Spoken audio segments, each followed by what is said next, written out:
শুভ সকাল বন্ধুরা, অনেক দিন পর ছাদে এসেছি।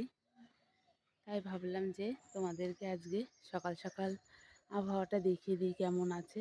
তার আগে যেটা দেখাবো সেটা হচ্ছে, দেখো আমাদের আম গাছে কিন্তু অনেক ছোট ছোট আম এসছে।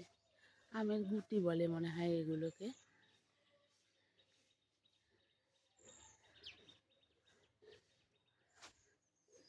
আর এই হচ্ছে আজকে সকালের সুন্দর একটা আবহাওয়া। তো ছাদে এসেছি, ভাবলাম যে আজকের সুন্দর সকালটা শেয়ার করি। তার মধ্যে আর একটা জিনিস তোমাদেরকে দেখাই। আমার মেয়ের এই গাছটাতে দেখো কত ফুল ফুটেছে, দেখতে কিন্তু ভীষণই ভালো লাগছে। শুধু একটা না, আর একটা আছে। আর একটা হচ্ছে এই দেখো, সুন্দর ফুল ফুটে রয়েছে কিন্তু।